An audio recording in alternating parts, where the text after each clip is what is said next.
Voilà, on se retrouve ici au lycée Charles Coueffin à Baie-Mahault dans le cadre de ce séminaire webinaire conflictualité et médiation au travail, deuxième de nos 4 tables rondes avec un intitulé, je le disais tout à l'heure, un peu provocateur, le conflit, quelles vertus et quelles limites. Premier intervenant, Alain Morin, professeur de sciences économiques à l'Université des Antilles.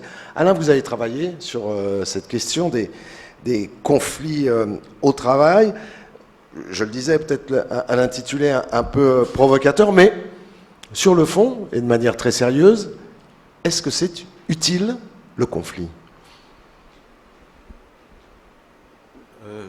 C'est le micro numéro 3. On va vous l'ouvrir dans un instant. Allez-y.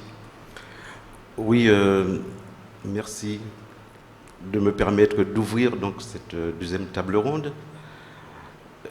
Et en préambule, j'aimerais adresser mes remerciements donc à l'équipe de l'ARACT qui a pensé à m'inviter. Et j'aimerais dire aussi que c'est un sujet sur lequel j'ai travaillé il y a déjà une quinzaine d'années. Et donc, voilà, je me remets dessus pour venir explorer certaines facettes. Et la question qui a été posée est tout à fait importante, Monsieur Lefebvre. C'est une question, effectivement, qui interpelle.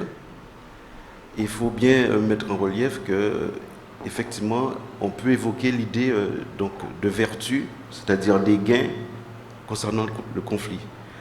Mais j'aimerais rappeler que si j'ai fait référence à ce qui s'est passé il y a une quinzaine d'années, c'est parce que j'ai l'impression qu'on est dans un éternel recommencement en Guadeloupe sur cette question, à côté d'autres, notamment la production locale, l'aménagement du littoral, etc. Nous sommes dans le recommencement. Avec, on ne grandit pas, on ne progresse pas, on ne tire pas profit des expériences, c'est ça que vous dites ? Ce que je dis, c'est qu'on a des sujets sur lesquels on est obligé de revenir. Il n'y a pas de résolution. Et justement, donc, dans les années 2004 à 2006, c'est une période, depuis le début des années 2000, c'est une période de forte conflictualité. On a mis en place toute une série de conférences, de tables rondes, de colloques, de travaux qui ont permis de prendre des engagements. Et je me rappelle justement, lorsqu'il y a eu la résolution de ces conflits, il y a toute une série d'engagements qui avaient été mis en avant, notamment, je peux juste rappeler que des solutions concrètes avaient été préconisées pour résoudre la problématique de la résolution des conflits sociaux. Et on avait mis en avant plusieurs types donc, de conditions. Et entre autres, je me rappelle très bien, il avait été évoqué toute une série de dispositifs à mettre en place. Il y avait notamment la mise en place d'un processus de médiation, la mise en place d'un système donc, de projet pour favoriser le dialogue, la préservation de la dignité des divers acteurs en présence, le partage du pouvoir. Et d'ailleurs, je rappelle aussi que dans ces années 2000, avait été recommandée la création de l'ARACT. Et ensuite, il a été recommandé aussi la mise en place d'un IRT, c'est-à-dire un Institut régional du travail. Donc, il faut bien voir que depuis les années 2000, et bien avant d'ailleurs, c'est une thématique qui revient sans cesse. Et il faut bien croire qu'aujourd'hui, elle n'est pas tout à fait résolue. Alors, si on veut aborder cette question des aspects liés au sens et au non-sens du conflit, ça c'est le premier aspect donc, de cette table ronde, et ensuite les vertus, que moi je vois sous l'angle donc aussi des gains du conflit, est-ce qu'on a besoin du rappel sémantique ? Est-ce qu'on a besoin justement, puisque si on veut évoquer la dimension sens et non-sens du conflit, je crois qu'on a nécessité de rappelé toute une série d'éléments, notamment sur la question du dialogue social. Si on s'appuie sur la définition de l'OIT, c'est l'Organisation internationale du travail, le dialogue social inclut tous les types de négociations, de consultations ou simplement d'échanges d'informations entre les représentants des gouvernements, des employés et des travailleurs sur des questions présentant un intérêt commun relatif donc, à la politique économique et sociale. Et pour qu'il y ait dialogue social, il faut qu'il y ait un certain nombre de conditions qui soient respectées, notamment donc, des organisations fortes et indépendantes du travailleur, la volonté politique affirmée d'engager le dialogue social de la part de toutes les parties, le respect des droits fondamentaux, qui sont la liberté syndicale et la négociation collective, et un soutien institutionnel appuyé. Et lorsqu'on parle du travail contemporain, puisque nous sommes dans un monde qui a beaucoup évolué, donc parler du travail contemporain, c'est appréhender le travail sous l'ensemble de ses facettes, de dimensions techniques, théoriques, légales, économiques et politiques. Parler de conflit du travail implique aussi donc, de définir les contours, notamment en faisant référence donc, à deux angles d'analyse qui représentent le rapport salarial, d'une part, et d'autre part, les transformations du travail. Il faut bien comprendre que lorsqu'on évoque donc, cette problématique de conflit du travail, on est amené à examiner l'évolution et les réalités du travail contemporain et mettre l'accent aussi sur les transformations du travail. Et je dois souligner que dans une économie et une société comme celle de la Guadeloupe, plus que jamais, la conflictualité constitue un des angles d'approche les plus emblématiques du monde du travail. C'est ce que disaient les intervenants de la précédente table ronde. On en arrive rapidement au conflit, à un conflit dur dans lequel on a un rapport de force. Je vous bouscule un petit peu, Alain, parce que le temps file et qu'il faut qu'on puisse tenir tous nos engagements et nos rendez-vous pour ces tables rondes. Sur les vertus, est-ce que ça permet, finalement, est-ce qu'on peut sortir d'un conflit en ayant gagné quelque chose ? Oui, tout à fait. Tout à fait, c'est important de le mettre en avant, puisque lorsqu'il y a conflit, lorsqu'il y a des grèves, lorsqu'il y a blocage partiel ou un peu général d'une zone économique comme Jarry, d'une agglomération comme Pointe-à-Pitre, ou quand il y a un conflit généralisé, on met en avant le coût du conflit, les aspects négatifs. Mais j'aimerais rappeler qu'il y a aussi une dimension positive. Pourquoi ? Parce que il faut bien se rappeler que lorsqu'il y a conflit en Guadeloupe, lorsque une grève survient, c'est principalement parce qu'il y a des revendications suivantes, c'est-à-dire les salaires et les primes, annulation de licenciements, organisation des conditions de travail, application des conventions collectives, respect de protocoles antérieurs. Et donc, si on examine les protocoles de fin de conflit des grèves de ces dernières années, il faut noter que dans une majorité des cas, les degrés de satisfaction des revendications portées par les salariés grévistes sont dans une fourchette de l'ordre de 70 à 100%. Donc, c'est-à-dire, il y a satisfaction, il y a signature de protocole d'accord et qui correspond à 70 à 80 à 100% des cas. Autrement dit, la plupart des grèves en Guadeloupe ont abouti à des accords contre des licenciements, contre des retards de salaire, pour des rattrapages de salaire, pour le paiement de primes dues ou encore à des meilleures conditions de travail. Donc on a des grèves qui permettent de régler ces problèmes qui sont effectifs. De remettre les compteurs à zéro, ou en tout cas... Tout à fait. Donc c'est dans ce sens qu'on peut dire qu'il y a une certaine vertu concernant donc, ces conflits qu'on observe en Guadeloupe. Et Nicolas de Fontenay, vous êtes le directeur pour les Antilles et la Guyane de la société Albioma. On parlait tout à l'heure de compagnies multinationales. Albioma en est une avec des implantations, en tout cas avec des implantations qui dépassent largement la Guadeloupe, la Martinique et la Guyane. Nicolas de Fontenay, quand vous entendez Alain Morin dire oui, finalement, oui, à l'issue, un conflit, ça a des côtés positifs. Vous dites quoi, vous ? Alors là, c'est le micro numéro 6 qu'on va vous ouvrir dans un instant. Est-ce que ça fonctionne? Allez-y. Bonjour, oui. Bonjour à tous. Oui, enfin, le conflit, c'est un peu un échec quand même, hein, à la base.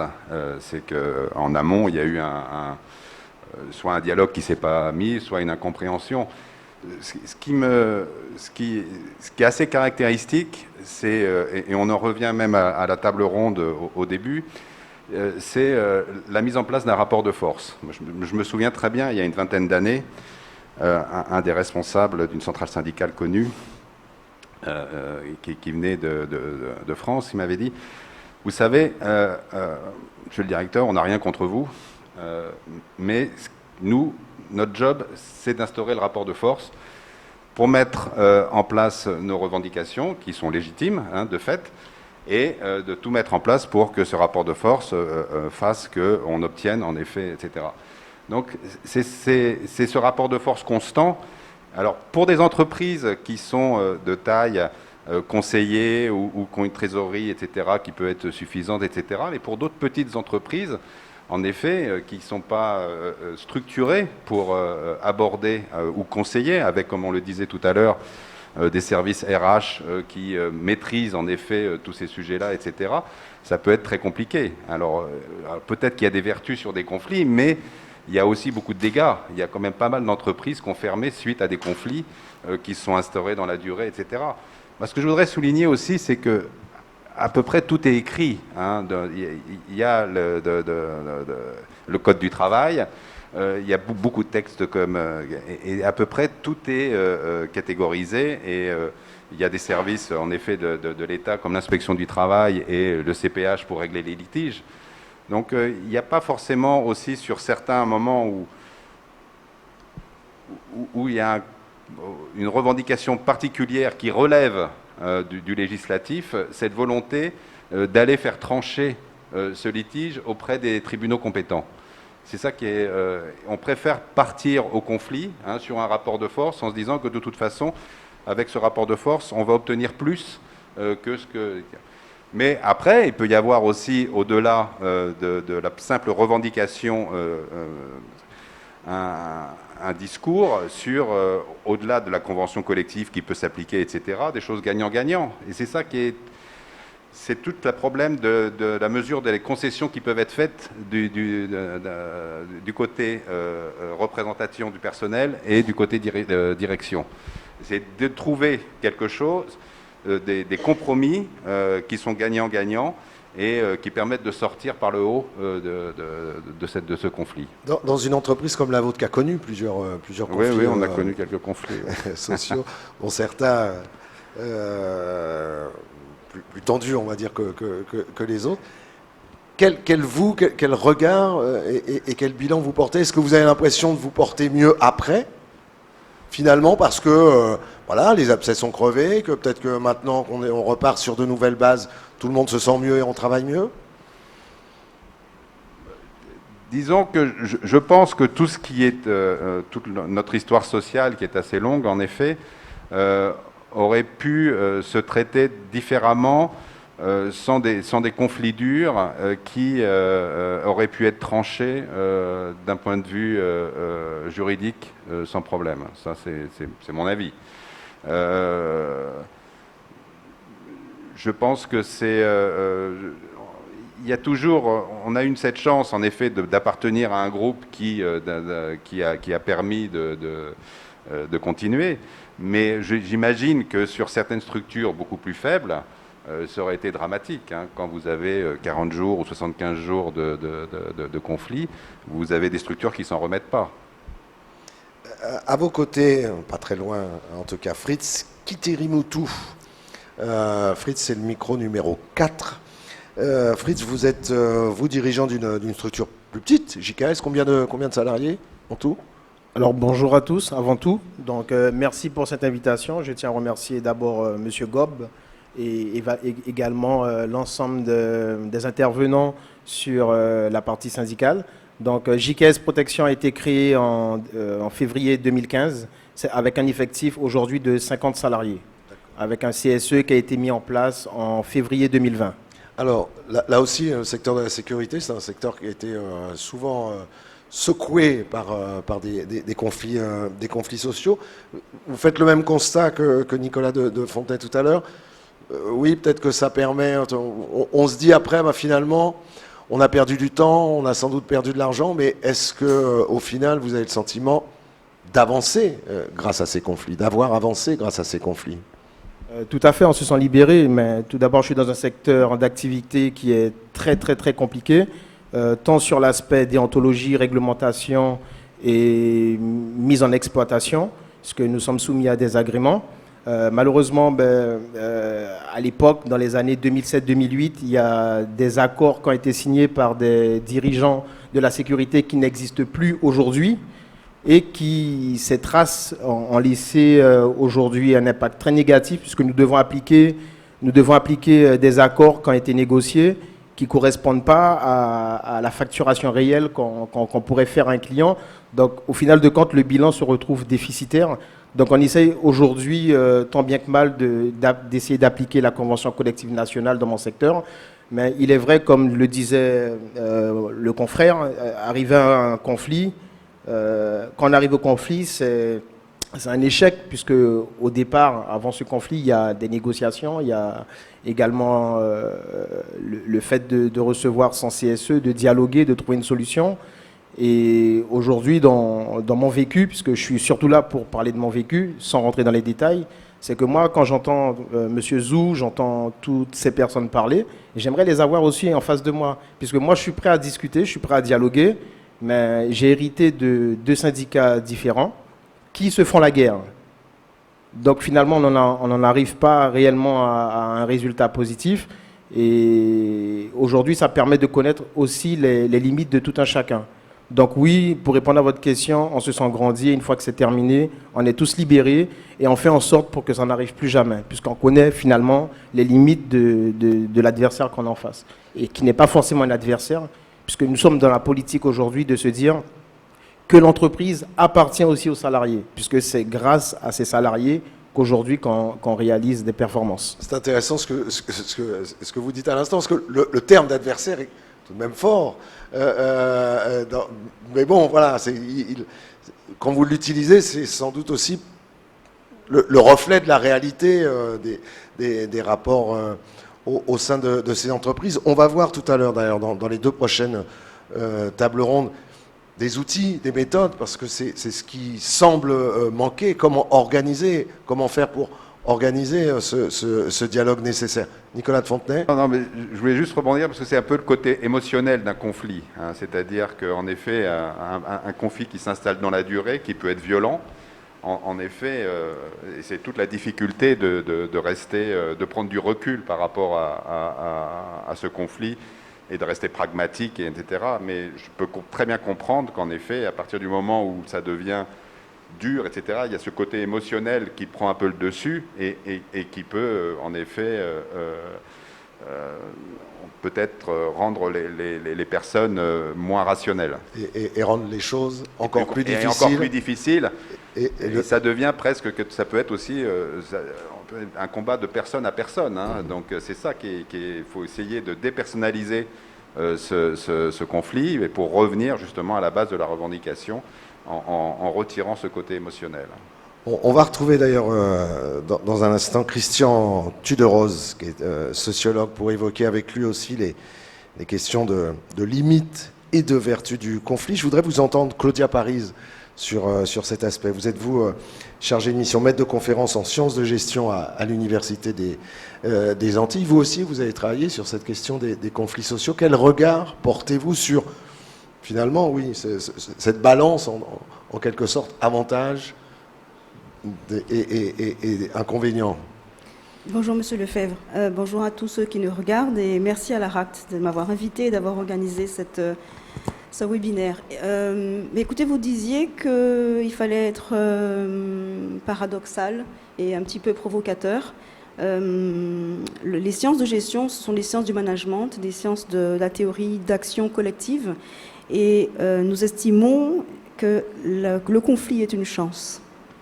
Le conflit fait partie de l'organisation, de toutes les organisations. Et si on le prend comme étant une donnée de départ, eh bien, on vit avec. L'objectif, c'est qu'il ne perdure pas, ce conflit. Donc, on va poser la problématique en ce sens, c'est comment travailler avec le conflit, car plus il y aura de négociations et plus il y aura de conflits. Mais comment expliquer ce conflit? Donc nous travaillons sur les causes, nous allons chercher les facteurs structurants du conflit, mais en aucun cas l'éviter. Au contraire, on reste dans une stratégie de recherche de cette conflictualité, parce que, vous savez, pour parler de manière prosaïque, c'est bon un abcès qui éclate. Ça permet de régler le problème. Je ne sais pas s'il y a beaucoup d'entre vous qui ne se disputent jamais avec leur conjoint. C'est bon, une bonne crise de couple. Et donc, c'est pareil dans les organisations. En tout cas, c'est le paradigme des sciences de gestion. Et donc, plutôt que de formuler le problème, les problématiques comme elle est posée aujourd'hui sur comment éviter le conflit, c'est comment le traiter et dès lors, identifier des processus de décision qui vont permettre de résoudre les conflits. C'est-à-dire qu'on estime qu'un bon processus de décision dans une organisation est un bon moyen de résoudre les conflits, afin qu'ils ne perdurent pas, car effectivement, c'est ce qui va tuer une organisation. Donc, il y a des travaux très récents qui parlent, nous allons entendre le sociologue tout à l'heure, des vertus de la conflictualité, et puis des travaux nord-américains, même si quelqu'un l'a dit, en Amérique du Nord, on a une culture du syndicalisme et de la médiation depuis le début du XXe siècle, donc forcément, c'est différent. Mais essayons de quand même prendre ce qu'il y a de bon dans ce qui nous amène, c'est d'identifier des résolutions créatives de conflits, donc de travailler sur la divergence, donc préparer régulièrement des groupes de travail pour identifier quelles sont les divergences qui existent dans l'entreprise, entre deux collègues, entre patrons et salariés, quelles sont les convergences qui existent, et donc quelles solutions pouvons-nous identifier? On va travailler donc sur les irritants et sur les gains, comme a dit mon collègue Alain Morin. Donc vous voyez, c'est une autre façon de procéder, et les entreprises qui mènent cette démarche, eh bien, ne posent plus le problème sur mais comment peut-on éviter? On positionne son énergie sur autre chose. Au contraire, affrontons le conflit, allons devant, et c'est quelque chose qui ne date pas d'hier, ça a été énoncé dès les années 60. Comme ça, on ne positionne pas la question sur évitons le conflit, mais cherchons les causes et traitons-le de façon créative. Et on sait aujourd'hui, j'en finirai là, la recherche en tout cas indique qu'il est de bon ton pour une entreprise, et comment dire, c'est un vecteur d'innovation dans une entreprise que de passer par le conflit. Donc on a complètement renversé la tendance. On va bientôt dire vive le conflit. Vive le conflit. S'il est réglé. S'il est réglé. On va en parler dans un instant avec Christian Tuderos, mais je voudrais auparavant qu'on puisse également entendre Lucien Galvani, deuxième vice-président du Centre de gestion de la fonction publique territoriale. On a vu des exemples, et ce dont on parle beaucoup depuis le début, c'est surtout des entreprises privées, conflit social au sein d'entreprises, mais on a également, bien sûr, des conflits dans la fonction publique, qu'elle soit nationale, hospitalière ou territoriale. Ce que vous avez entendu sur, et qui concerne les entreprises privées, vous vous y retrouvez également pour ce qui concerne le service public. C'est le micro numéro 5 pour Lucien Galvani. Oui, bon, ça y est. Mais écoutez, je vais sûrement faire tâche dans la mesure où je ne suis que le seul à parler des conflits au sein des collectivités territoriales. Et pour cause, elles sont nombreuses, elles durent longtemps, elles sont coûteuses et elles laissent énormément de traces. Ça, on ne peut pas l'ignorer. Comme dans la sphère privée, le conflit existe dans la sphère publique et plus singulièrement dans les communes. Et aujourd'hui, en Guadeloupe, on peut dire que la grève dans les communes sont des grèves qui sont extrêmement durs et qui ne sont pas toujours résolus, qui n'ont, en tout cas, dont la résolution n'arrive pas à terme. C'est-à-dire que il y a des revendications qui sont justes. Tout à l'heure, là, on parlait de sens d'un conflit. Le conflit a toujours un sens. Un sens pour celui qui, en tout cas pour les acteurs, pour ceux qui sont dans le conflit et qui veulent régler le conflit.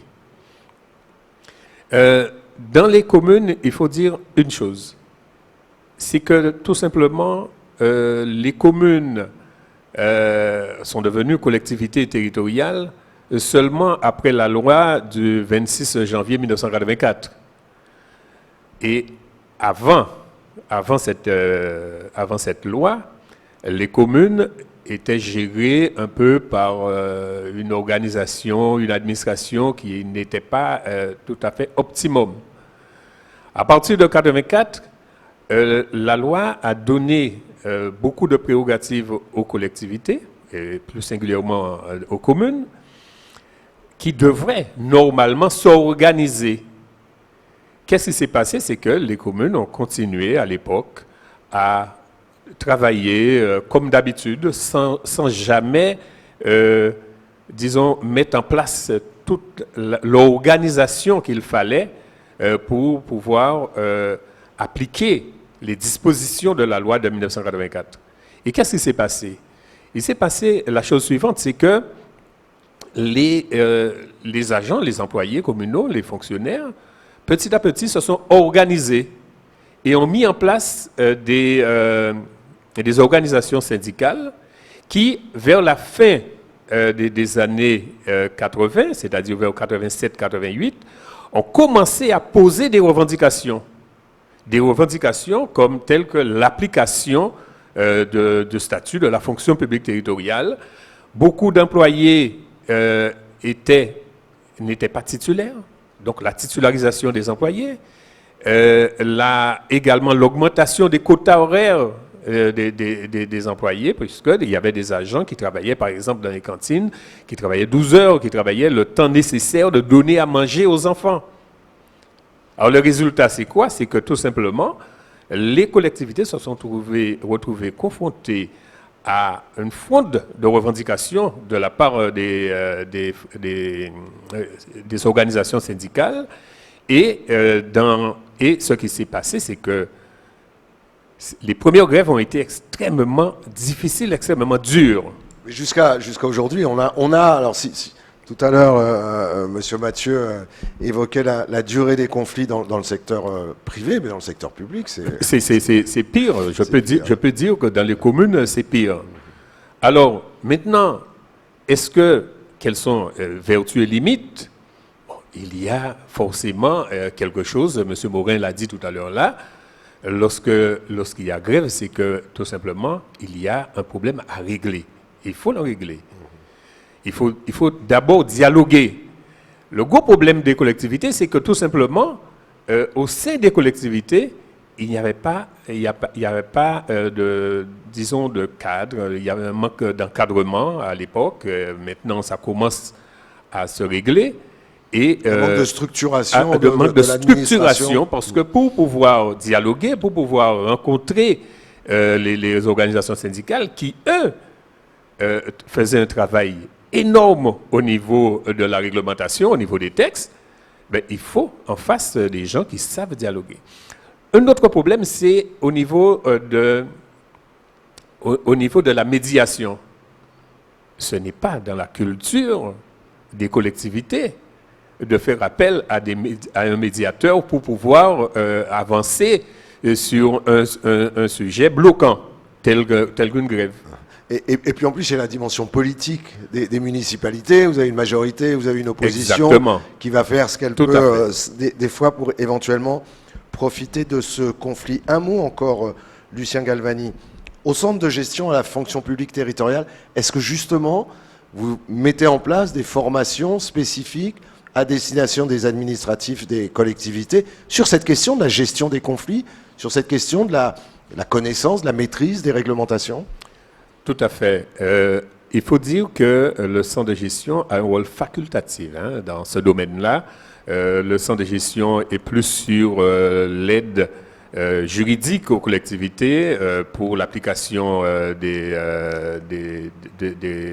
textes, la gestion des CAP, gestion des concours, etc. Cependant, les centres de gestion ont un rôle facultatif dans le domaine de l'accompagnement des collectivités pour mettre en place la formation et c'est ainsi que très souvent il y a des formations, ce n'est pas le rôle principal du centre de gestion, mais on met en place des actions en direction des ressources humaines, des RH, pour pouvoir précisément anticiper sur les conflits qui peuvent déboucher au sein des collectivités.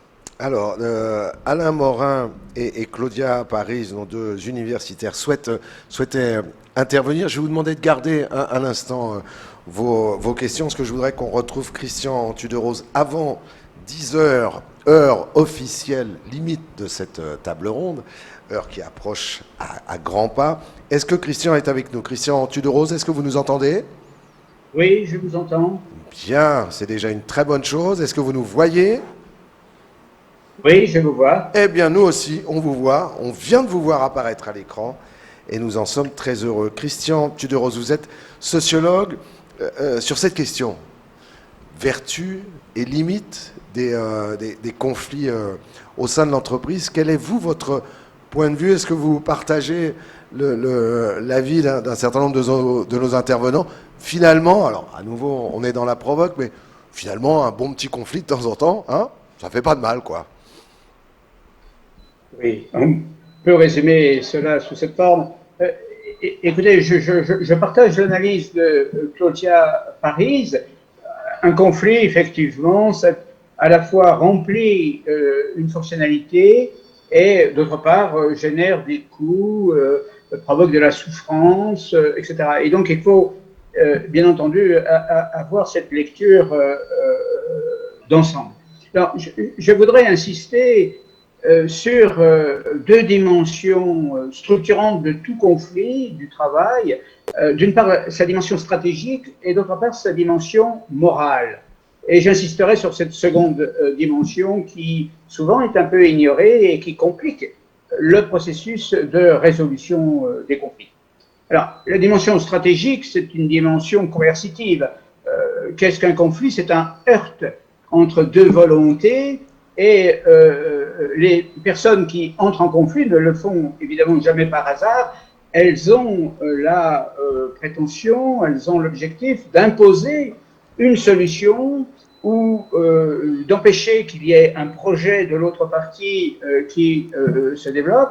Et donc, il s'agit de faire en sorte que la solution proposée ne soit pas, soit différente. Donc, d'où des moyens coercitifs pour, en gros, faire plier l'autre. Alors donc, c'est la grève, c'est le blocage d'un certain nombre de ronds-points, c'est la police qui évacue des grévistes, c'est, je ne sais pas, un certain nombre donc de moyens coercitifs. Alors ça c'est une première dimension. Mais la seconde dimension, ce que j'appelle la dimension morale, est extrêmement intéressante parce que c'est la justification de ce mouvement d'imposition pour faire plier l'autre. C'est-à-dire qu'on justifie ces moyens coercitifs qu'on emploie. Et cette justification, je l'appelle morale parce qu'elle est profondément organisée, structurée par des demandes de reconnaissance, par des exigences de dignité, de respect des personnes.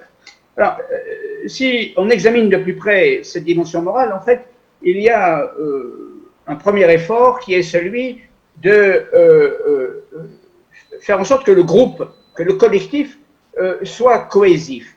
Donc, on va faire en sorte qu'il y ait peu de dissensions, qu'il y ait évidemment une mise en scène.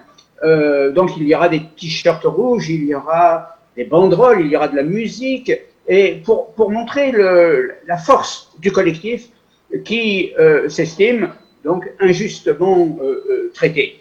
Et parallèlement à cela, il y aura la mise en avant de l'histoire de ce groupe, ses faits d'armes, sa tradition, le fait qu'il s'inscrit dans une longue histoire sociale.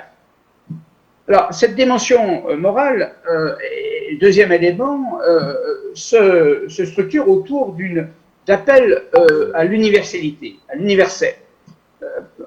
Les grévistes ne disent pas nous voulons une augmentation une augmentation de salaire dans une perspective un peu corporatiste. Non, évidemment, tout gréviste va s'inscrire dans une dimension plus large. C'est pour le bien-être de tous, c'est pour les générations à venir, etc. Il s'agira donc d'inscrire le mouvement local sur des revendications spécifiques dans une histoire plus large qui le justifie. Il faudra donc élargir les enjeux et, j'allais dire, un exemple, on va défendre les emplois menacés ou se battre contre des licenciements et on invoquera, la plupart du temps, on invoquera le fait qu'il faut que la société fonctionne différemment, il faut que nos enfants puissent vivre décemment, etc. Et bien enfin, dernière caractéristique de cette dimension morale, c'est un triptyque autour le sentiment de mépris, autour du sentiment d'injustice et du sentiment de discrimination. Alors, ça ce sont trois aspects qu'on retrouve aujourd'hui, et en particulier dans la situation actuelle en Guadeloupe, mais aussi dans tout conflit du travail dans l'Hexagone. Ce sont trois dimensions qui sont extrêmement importantes. Et tout à l'heure, dans la prochaine table ronde, nous parlerons des moyens pour réguler ou résoudre ces conflits. Mais je pense qu'on devrait accorder une grande attention d'abord à cette question du mépris, au sentiment que les individus se sentent humiliés, à la fois comme individus, mais aussi comme membres d'un collectif, et c'est l'ensemble du collectif qui se sent dédaigné. On va donc critiquer l'arrogance, on va donc critiquer le mépris, etc. Deuxième sentiment, c'est ce que j'appelle le sentiment d'injustice, où là, on va être, les grévistes, les militants vont être stupéfaits en quelque sorte que les autorités ne soient pas attentives au bien-être de tous et qu'il y a donc des privilèges, qu'il y a, j'allais dire, des passe-droits, qu'il n'y a pas un traitement égal et que cela est injuste. Et ce sentiment d'injustice explique beaucoup des colères qu'on voit actuellement dans les conflits sociaux. Et puis, dernier point, cette question de la discrimination, c'est le fait qu'on n'est pas traité, je le disais à l'instant, de manière égale, et que la loi n'est en gros pas la même pour tous, et que les réponses qui sont apportées par les autorités ne prennent pas en compte la spécificité, par exemple, des situations, et cela génère donc, si on rassemble ces questions donc de mépris, d'injustice et de discrimination, on explique une grande part de ce que nos collègues viennent indiquer, c'est-à-dire la longueur des conflits, parce que s'ajoute évidemment à la méconnaissance des outils, à la méconnaissance ou à la mauvaise maîtrise des techniques de négociation collective, ce qui vient d'être dit, s'ajoute cette dimension morale et il faut qu'on intègre ceci aujourd'hui et nous pourrons donc en parler dans la prochaine table ronde à ce sujet. Voilà, merci. À tout à l'heure, Christian. Effectivement, on vous retrouve dans la prochaine de nos tables rondes. On va conclure celle-ci. On avait donc deux dernières interventions. Alain Morin, vous souhaitiez réagir aux propos de Lucien Galvani? Oui, et puis en fait, faire le... Alors, c'est le micro numéro 3 et il va être ouvert dans quelques dixièmes de seconde. Oui, en fait, il s'agit aussi de faire le lien avec ce qui a été dit par les uns et les autres.